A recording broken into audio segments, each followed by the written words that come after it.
It's Champions League quarter-final time.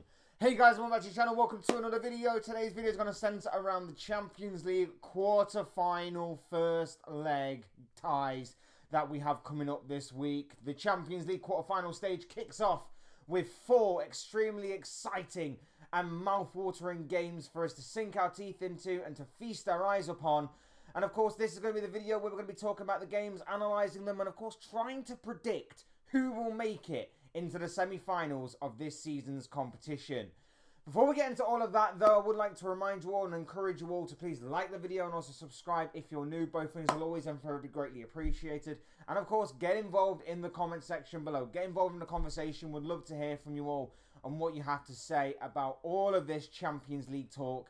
Your thoughts, comments, opinions, feelings, and of course, mainly your predictions will be greatly appreciated down below. I'm sure they'll all make for great and interesting reading. Love for you all to get involved.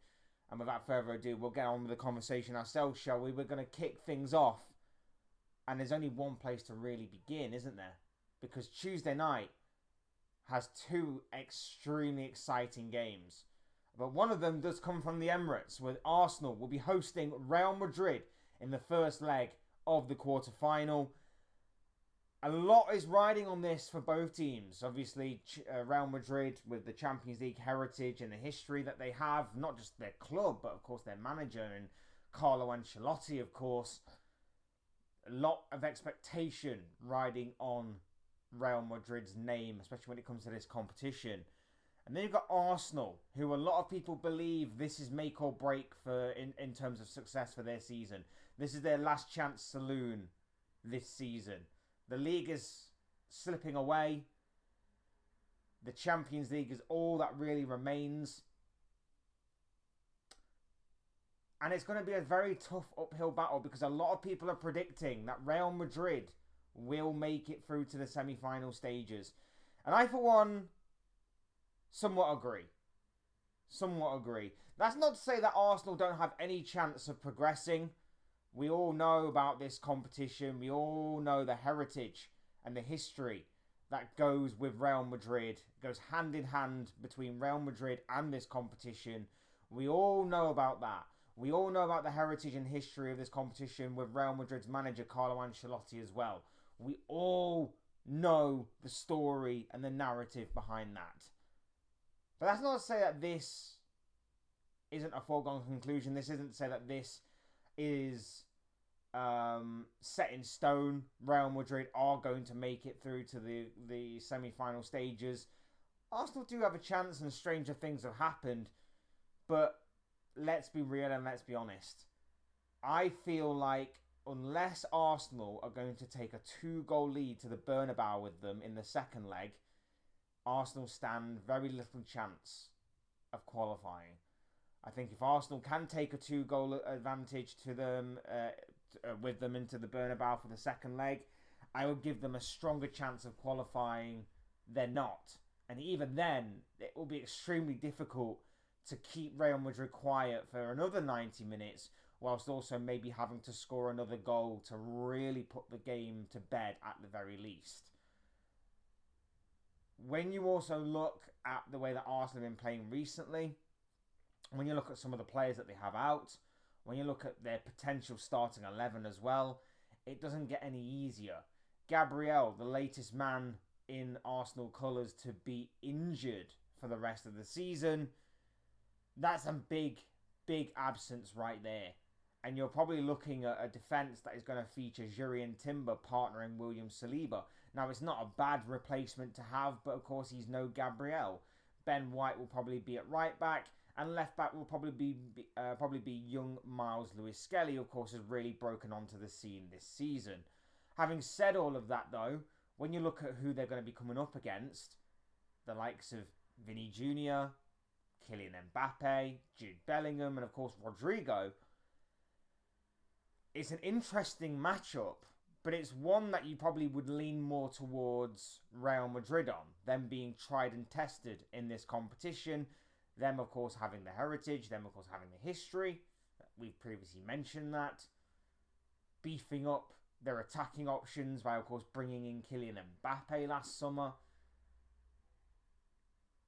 it's going to be a very tough ask for Arsenal to neutralise them four at the very least over the course of 180 to, of course, 210 minutes. If it obviously goes into extra time. It's going to be an extremely tough ask. And that's not even without looking beyond those kind of options at, maybe the more defensive side of things, but obviously ones that you still need to look out for. Your Lucas Vazquez, your Antonio Rudiger, who will be at the heart of the defense, you would imagine. Your Federico Valverde's, Luka Modric, Edouard Camavinga, Tchouaméni. Them players. That's going to be a extremely tough ask for Arsenal to be able to deal with them over the course of 2 games and maybe a bit more if it goes into extra time. It's something that I don't necessarily see Arsenal handling. You look at the midfield battle, that's going to be tough. Declan Rice, Thomas Partey. And if he's going to go with Martin Odegaard, Odegaard's going to have to put in a shift and obviously be more on form than he has proven this season. Yes, Arsenal do have their threats going forward in the form of Bukayo Saka and Gabriel Martinelli, who can be dangerous on the counter-attack, especially with the speed and pace of both of those players. But there's no real vocal point. And I do feel that if Real Madrid are to go in with and be smart and be professional about this, if they are to mainly, of course, deal with the set-piece threat that, of course, Arsenal possess, I personally believe they are probably like 50% of their way to beating Arsenal. If they are to deal with the set-piece. They look very blunt in attack. Over the weekend, they didn't exactly strike me with the same sort of solidarity at the back. They didn't exactly strike me with the same watertight defensive display that we've seen of Arsenal in recent times. So I do fear for Arsenal in terms of Real Madrid could very well dispatch of them. Maybe not comfortably, but with a certain level of comfort in certain areas and aspects of both games. Like I say, for Arsenal to qualify or stand any chance of qualifying, they need to take a 2-goal lead with them back to the Bernabeu. Do I see that happening? No, I don't. Because in the first leg, I can imagine Don Carlo absolutely stinking out the Emirates and then taking it back to the Bernabeu and just finishing the job there and then. This Arsenal side seemed to me like they crack under pressure a little bit. Prove me wrong, but whenever the pressure's been on this season, or over the course of the past couple of seasons, this Arsenal side seemed to crack under pressure. Do I think that's going to change in a couple of games with Real Madrid? No. I've got to be honest with you, I really don't think that will happen. I'm going for Real Madrid. I think the best that Arsenal can get is a 1-1 draw maybe at the Emirates, and then at the Bernabeu, that's when Real Madrid will shift through the gears. That's when they'll turn up the heat a few extra notches, and Arsenal will melt. Arsenal will melt in that game at the Bernabeu, and that's when they'll take advantage and they'll score. I just don't see them having the clinical edge in the attacking third. I don't see them having a defence that can keep 4 or 5 or 6 Real Madrid players quiet over the course of 180 to 210 minutes. I just see Real Madrid winning this one and making their way into the Final Four. Don't get me wrong, I'd love someone else to win this competition, and, Arsenal have never won this competition. I don't necessarily think that they will get past Real Madrid, and, I wouldn't want them to win the competition either, even if they did. It would be nice for someone else to win it for a change, other than Real Madrid, who, of course, have won it plenty of times in recent years alone. But, yeah, I've got to go with the tried, tested, experienced Carlo Ancelotti and his Real Madrid side. Moving on to Bayern Munich against Inter Milan. Massive game at the Allianz for the first leg. And I'm going for Inter Milan to win this one and well, at least win the tie overall and get through to the semi-final. Now, a lot of people are going for Bayern Munich, and it's understandable as to why. This game really does pit the irresistible force of Harry Kane against the immovable object of Inter's defence. I'm going for Inter, though. I just have a sneaky suspicion that Inter will defensively be extremely solid. And I think if they can get back to Milan with a very good result from the first leg, they will see the game out at the San Siro. That is like my big prediction here, is that I personally believe Inter Milan will get the job done. Now, not a foregone conclusion, and especially with the form that Harry Kane's in this season. If he is to step up big time for Bayern Munich in this kind of atmosphere and in this kind of scenario, then it has to be now. We've been waiting a long time for Harry Kane to step up in this type of environment when the chips are down. This will be a very good opportunity and a very good chance for him to back up his word and to make sure that people remember the name of Harry Kane for good reasons, rather than just a guy who was a nearly player and obviously a close but no cigar type of player. Very good opportunity for Harry Kane to step up, but he's going to have to face an extremely tough defence in Inter Milan. Now, Bayern have got a few injury problems of their own. Jamal Musiala is not going to be playing in this tie. There's also a couple of other injuries that Bayern are having to deal with. To the likes of Alphonso Davies and Upamecano. Kingsley Coman is a doubt for this game, as well as maybe Manuel Neuer as well, although they do seem to be maybe in contention to play some part over the course of the next couple of games. It's going to be a tough game. It's going to be a very, very tough game, and like I say, I'm personally going for Inter here. I am personally going for Inter. I know Inter have a couple of issues of their own, but I just think that Inter, I think the defensive side of their game is going to help them. I really, really do. I think Bayern are going to be found out. I think Inter are going to go on and overall win this tie. Whether it be that they get a draw in the first leg, take it back to Milan with them, and then get the job done there. I'm not 100% sure, but either way, Inter to win this game is what I am going for here. And then we move on to Wednesday night games. And first and foremost, we've got Barcelona taking on Borussia Dortmund. I'm going with Barcelona to win. I don't think Dortmund have been that great in this competition. I actually backed them to lose against Lille, so it was quite surprising to me, at least, that they didn't. I know that you can't never take anything for granted, but I just think that Barcelona will probably get the job done in the first leg and then go to Dortmund away from home and see the second leg out as professionally as they can. This game will obviously see Rafinha try and continue to mount his charge towards a Ballon d'Or contendership. He's obviously performed extremely well for Barcelona. He's got them out of some tough situations. His goals and the assists this season, he's the top goal scorer and top assist maker in the Champions League this season, so you would expect him to continue his good form in this one. I know they've been managing his minutes recently, so there's a potential that Dortmund are going to be facing a fresh Rafinha. Pedri's just incredible. Lewandowski, we all know about him and how notorious he is in this competition. There's a lot there for Barcelona to really play around with.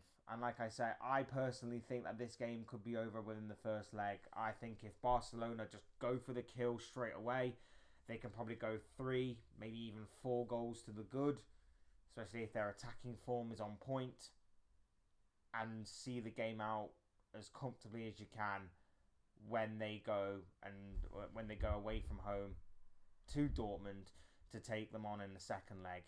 Is that to say that this is a foregone conclusion? No, you can never take anything for granted, especially not in this competition anyway. But I'd be very surprised if Dortmund were to win this.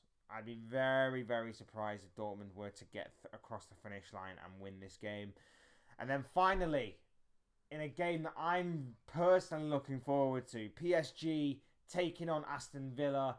It's in Paris for the first leg. We all know what happened in the quarterfinals between PSG and Liverpool.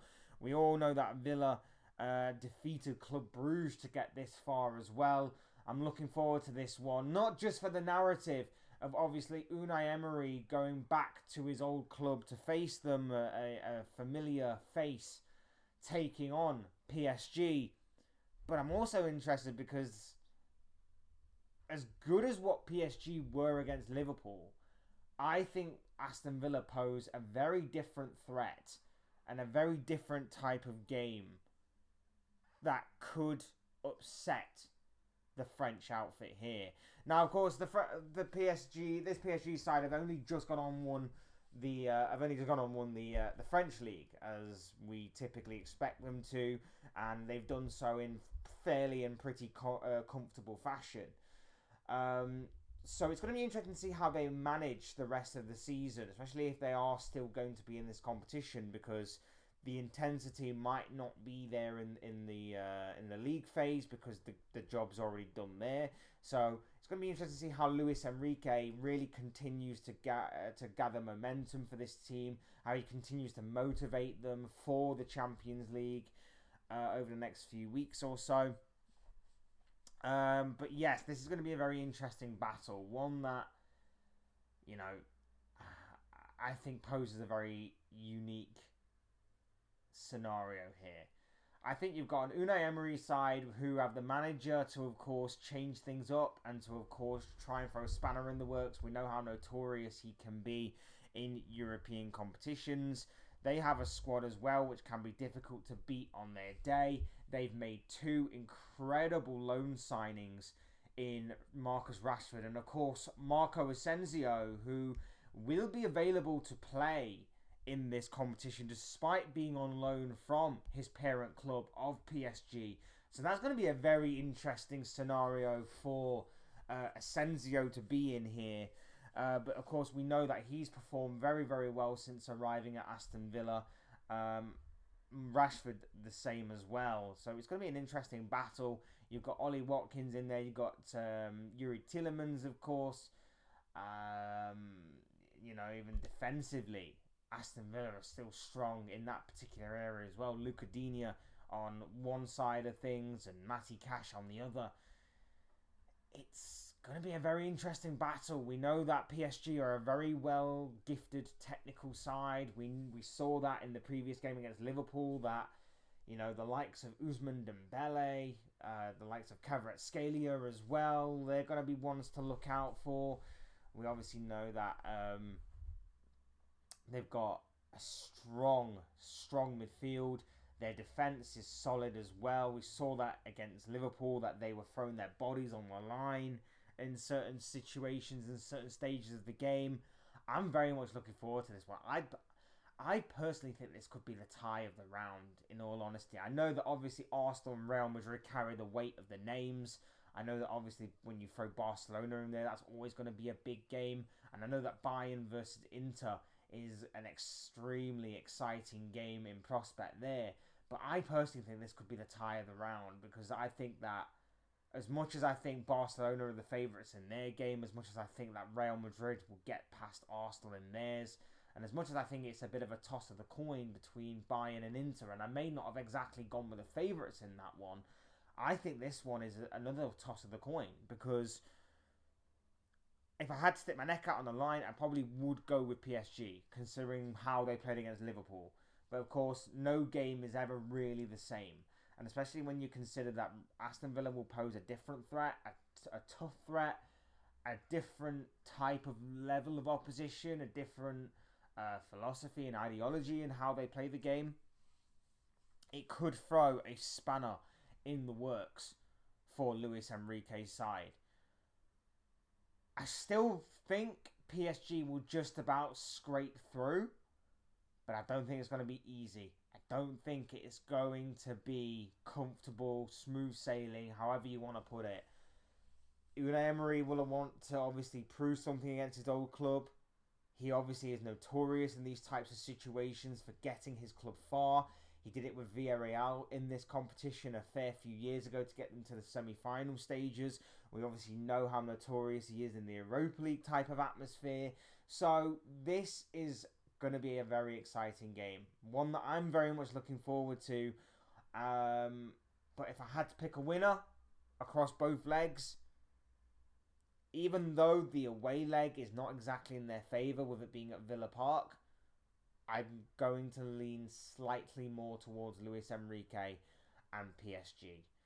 I just think they have the quality in depth. I just think they have the quality in players. I think they have the technical ability that is just going to get them past this Aston Villa side.